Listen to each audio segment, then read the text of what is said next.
Hello, my name is Ed Snyder and I live near Medford in Southwest Oregon. I grew up in Wichita, Kansas though, and graduated from Kansas State University in 1970. My first job after college was in the engineering department at Anheuser-Busch in St. Louis, Missouri. Having grown up in around flat farmland, I was anxious to explore the wooded mountains of the northern Ozarks, a couple hours south of St. Louis. So I bought a 2-year-old four-wheel drive GMC Suburban shortly after I moved to St. Louis in 1970. Although the 1966 and earlier Suburbans had been built on the short wheelbase chassis of the short bed pickups, the Suburbans from 1967 and later were built on the same wheelbase as the long bed pickups. And so while I was exploring the Mark Twain National Forest south of Steelville in Potosi, Missouri, I discovered the Suburban was not as maneuverable as I had hoped on the mountain trails. So in late 1971, I ordered a new Chevy pickup from Barford Chevrolet in St. Louis. I ordered a half-ton four-wheel drive pickup with a short wide bed, all the heavy-duty options available, plus things like auxiliary battery and wood bed floor. I took delivery on February 5th, 1972.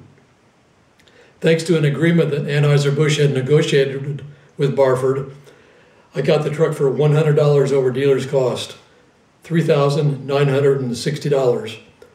I drove it regularly to work in downtown St. Louis. I also drove it quite often to see my family in Wichita and to see my girlfriend where she was going to the University of Missouri in Columbia.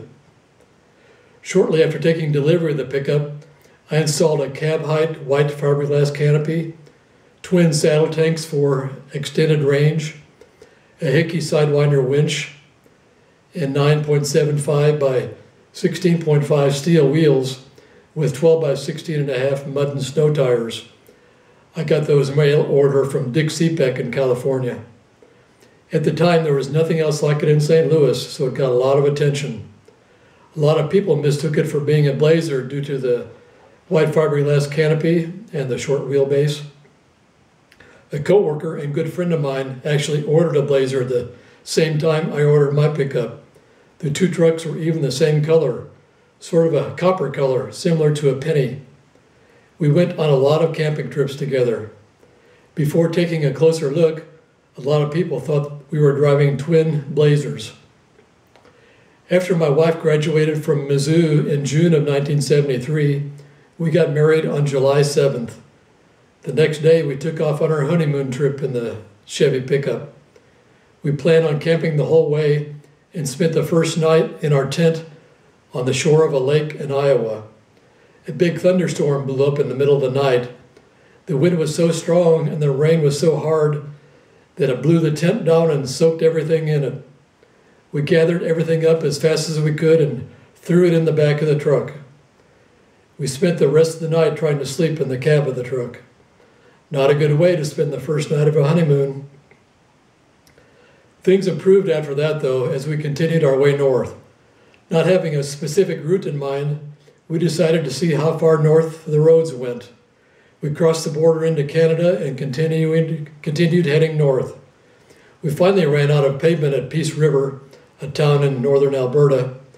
There we found the beginning of an 800-mile-long gravel road leading to Yellowknife, Northwest Territory. It turned out to be 800 miles of big potholes, hardly any car traffic, but about one semi every hour or so, and lots of little black flies and mosquitoes. After finally reaching Yellowknife on the north shore of the Great Slave Lake, we were surprised to find a fairly modern small town. It even had an A&W root beer drive-in. By the time we finally made it back to St. Louis, we had covered 8,000 miles. Except for 2 nights in motels, we camped in our tent for the entire 3 weeks we were gone. After returning to St. Louis, my wife was able to find a job teaching 2nd grade at a school close to our apartment. Although she usually drove our Datsun 2000 Roadster to school, she occasionally drove the pickup too. On December 31st, 1974, New Year's Eve, She drove the pickup and took a couple of her second graders to see a movie at a nearby theater. She called me from a payphone after the movie was over and asked me if I had come to take the pickup for some reason. My heart sank as I told her no, I wouldn't have done anything like that. I drove over to the theater immediately and searched the area.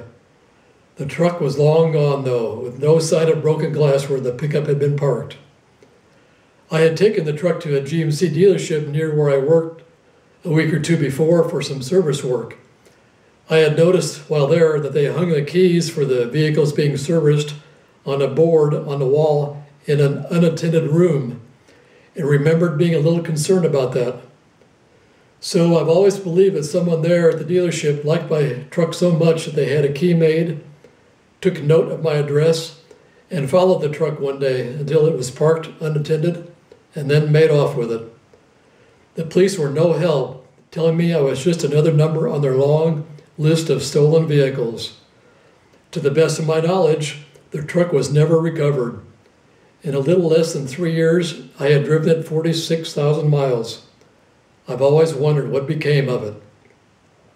Did somebody drive it until it rusted away, thanks to the salt on the roads in the wintertime there? Did it get parted out? Did it get crushed, shipped to China, only to return as a refrigerator or a washing machine? Or, not very likely, is it still sitting in somebody's barn? Although I'll probably never know what happened to it, it would be awesome to get it back in time for our 40th wedding anniversary this year. Thank you.